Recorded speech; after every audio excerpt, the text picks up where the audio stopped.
Chicken అన్న వెంటనే మనలో అధిక శాతం మందికి గుర్తొచ్చేది మాంసంతో చేసే ఐటమ్స్. రెస్టారెంట్లో మనం చూసి తినే chicken 65, butter chicken, chicken biryani ఇలా. లేకపోతే సండే రోజు అమ్మ ఇంట్లో చేసే కోడి కూర. ఇంకొంచెం వెనక్కి వెళ్తే డాడీ బ్లాక్ కవర్లో తీసుకొచ్చే మాంసం మొక్కలు. ఇంకొంచెం వెనక్కి వెళ్తే మహా అయితే మన రోడ్డు మీద వెళ్ళేటప్పుడు పక్కన మీట్ షాప్లో కుక్కలకి వేలాడి తీసిన శరీరాలు. అలానే నేషనల్ హైవేలో వెళ్ళేటప్పుడు పౌల్ట్రీ ఫామ్ నుంచి వచ్చే వాసనలు. ఇంతకు మించి మనకి తెలీదు. మనం ఏ కోడిని మేకని అయితే చంపడానికి డబ్బులు ఇస్తున్నామో ఆ కోడి మనకి తెలీదు, చూడలేదు, కలవలేదు, ఎక్కడి నుంచి వచ్చిందో తెలియదు, ఎన్ని అనుభవించి మన చేతికి వచ్చిందో అస్సలు తెలీదు. జనరల్గా ఏ జంతువైనా పుట్టిన తర్వాత కళ్ళు తెరిచిన వెంటనే చూసే మొదటి మొహం ఎవరిది? అమ్మది, కన్న తల్లిది. కానీ పౌల్ట్రీ ఫామ్లో అట్లా జరగదు. ఎప్పుడైతే బ్రీడింగ్ సెంటర్స్లో కోడి కొన్ని గుడ్లు పెడతాయో ఆ గుడ్లని ట్రేస్లో ఎక్కించుకొని ట్రక్స్లో పౌల్ట్రీ ఫామ్కి తరలిస్తారు. అక్కడ ఆ గుడ్లని ఇంక్యుబేటర్స్లో పెట్టి టెంపరేచర్ని మ్యానిపులేట్ చేస్తూ తొందరగా పొదిగేటట్టు చేస్తారు.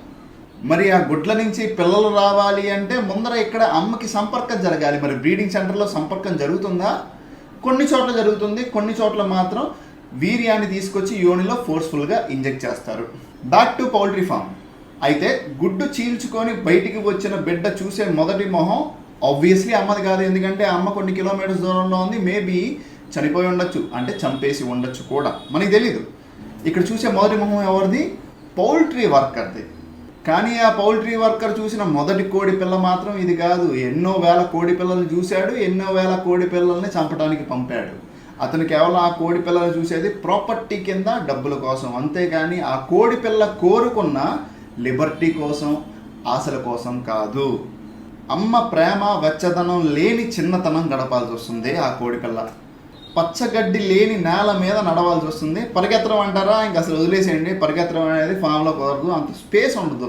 ఎందుకంటే కోడి యొక్క ఆహ్లాదం కోసం కట్టలేదు పౌల్ట్రీ ఫామ్స్, కోట్లల్లో ఆదాయం కోసం కట్టాడు. స్వచ్ఛమైన గాలి, సూర్యరశ్మి అనేవి ఆ కోడి పిల్ల దేహాన్ని బ్రతికినంత కాలం సరిగ్గా తాకవు. కోడి 8 ఏళ్ళు బ్రతుకుతుంది అనే వాస్తవం కేవలం పుస్తకం వరకే పరిమితం. 2 ఏళ్లలో ఎంతైతే సహజంగా బరువు పెరుగుతుందో అది కేవలం 45 రోజుల్లోనే అచీవ్ చేయడానికి ఆ జాతిని, స్పెసిఫిక్గా బ్రాయిలర్ జాతిని జన్యు మార్పిడి చేసింది ఈ మనిషి జాతి.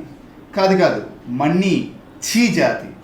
తన శరీరం యొక్క పెరుగుదల తన చేతుల్లో లేక, నియంత్రించే మార్గం తెలియక, బరువు భరించలేక కాళ్ళు చితికిలు పడిపోతాయి, శరీరం కుప్పుకులిపోతుంది. చిన్న వయసులోనే ముసల్తనం వచ్చినట్టు అనమాట. పడితే లేవలేదు, లేస్తే నిలవలేదు, నిలిస్తే 2వ అడుగు వెయ్యక ముందరే నేల కొడుతుంది.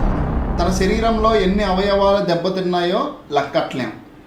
లెక్క కట్టేవాడు ఉండడు కూడా అక్కడ కేవలం లెక్కలు సాగేది ట్రక్స్లోకి ఎక్కించేటప్పుడు, డబ్బులు తీసుకునేటప్పుడు మాత్రమే.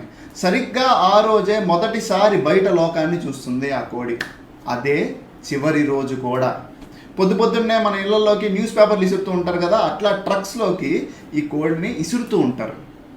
నొప్పి బాధ ఏమీ లేని కూరగాయలనే మన సంచిలో జాగ్రత్తగా పెట్టుకొని తీసుకెళ్తూ ఉంటాం కదా, అట్లా ఉండదు కోళ్ళ పరిస్థితి.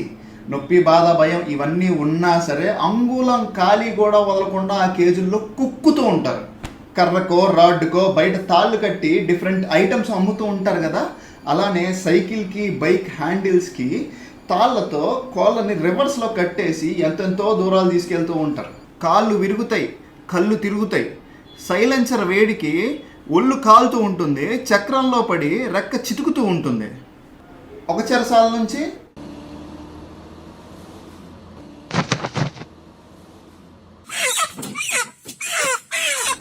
మరో చెరసాలకి.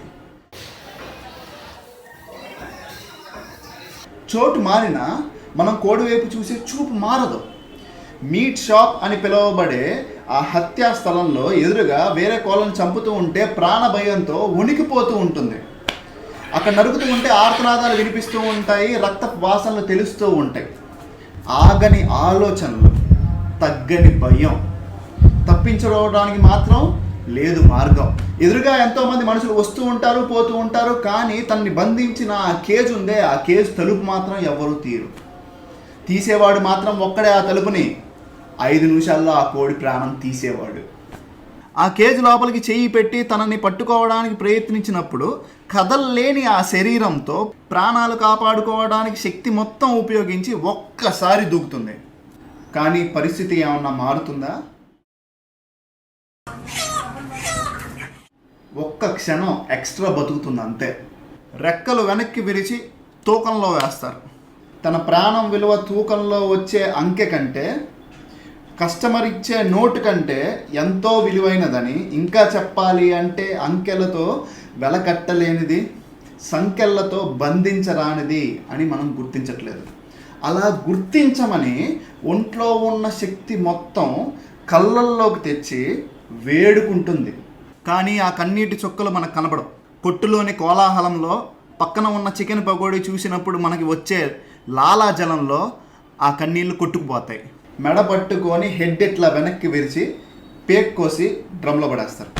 గిలగిలా కొట్టుకుంటుంది ప్రాణం కోసం. డ్రమ్ము అటు ఇటు కదులుతూ ఉంటుంది. ఆ డ్రమ్ము మన మనుషుల యొక్క సమాధుల కంటే ఎక్కువ శవాలు చూసింది. కానీ ఒకటే తేడా, మన సమాధుల్లో శవాల్ని పట్టుకొని ఏడ్చే వాళ్ళు ఉంటారు, కానీ ఆ కొట్టులో మాత్రం శవాల్ని ఈడ్చికెళ్ళి ముక్కలు కట్ చేసే వాళ్ళు మాత్రమే ఉంటారు. కుటుంబంతో కలకాలం తన కోరికల ప్రకారమే బతకాలి అనేది భారతదేశంలో ప్రతి సంవత్సరం చంపబడే 300 కోట్ల కోళ్ళకి కేవలం కలగా మాత్రమే మిగిలిపోతుంది. ఏమీ చేయకుండానే ఇంత పెద్ద శిక్ష.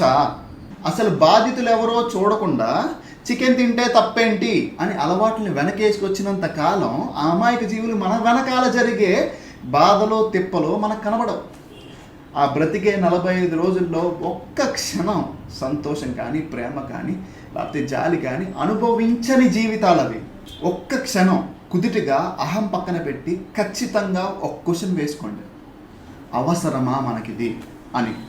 మనం మాంసం లేకపోయినా సంతోషంగా బ్రతకచ్చు, కానీ సంతోషం ప్రాణాలు లేకుండా వాళ్ళు బ్రతకలేరు. మానవత్వం గురించి మనం ఇంత మాట్లాడుతూ ఉంటాం కదా, మరి మాంసం పక్కన పెట్టి ఆ జీవితాలకి సంతోషం ఇచ్చి కొంచెం మంచిగా బతకలేమా?